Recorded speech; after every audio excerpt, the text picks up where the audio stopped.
வணக்கம் நண்பர்களே. சென்ற அத்தியாயத்தில் தன்னை அழிக்க விநாயகப் பெருமான் அவதாரம் எடுத்துள்ளார் என்பதனை அறிந்த சித்துராஜன் அவரை அழிப்பதற்காக பல்வேறு அசுரர்களை அனுப்பினான். ஆனால் அவர்கள் அனைவரையும் விநாயகப் பெருமான் கொன்று குவித்தார்.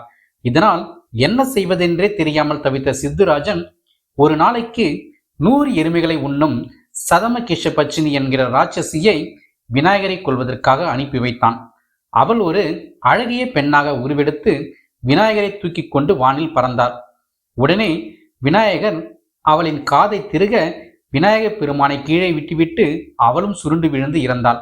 அதன் பிறகு ஆமையாக மாறி வந்த கடாசரனை காலால் மிதித்து கொன்றார். அதன் பிறகு குதிரையாக மாறி வந்த கற்பகாசுரன் மீது ஏறி உலகையே சுற்றி வந்து கலைப்படைய செய்து வாயில் நுரைத்தள்ளி இறக்க வைத்தார்.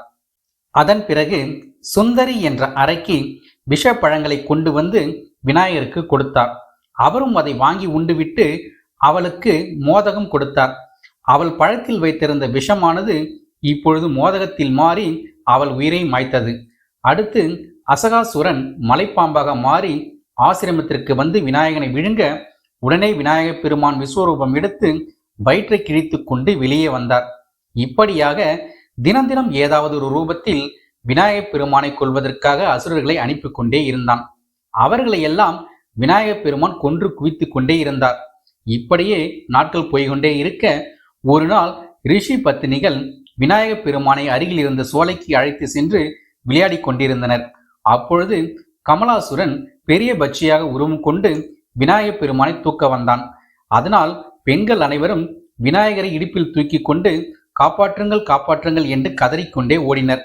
அப்பொழுது விநாயகப் பெருமான் ஒரு கையினால் பட்சியின் காலை பிடித்து தரையில் ஓங்கி அடித்து கொன்றார். அதன் பிறகு ஒரு நாள் கர்த்மாசுரன் என்ற அசரன் ஆசிரமத்திற்கு வந்து குழந்தைகளை விழுங்கி காதின் வழியாகவும் மூக்கின் வழியாகவும் வெளியே வர செய்து வேடிக்கை காட்டிக் கொண்டிருந்தான். அப்பொழுது உன்னையும் விழுங்கி வெளியே எடுக்கிறேன் என்று விநாயகப் பெருமானை அழைத்தான். ஆனால் அதற்கு பார்வதி தேவி ஒத்துக்கொள்ளவில்லை. இருந்தாலும் பிடிவாதமாக தேவியின் மடியில் இருந்த விநாயகரை தூக்கி விழுங்கிவிட்டு எழுந்து சென்று கொண்டே இருந்தான். இதனால் அனைவரும் அலறி துடித்தனர். அப்பொழுது பார்வதி தேவியின் முகத்திலிருந்து வெளிப்பட்டு அவனை அடித்தே கொன்றார்.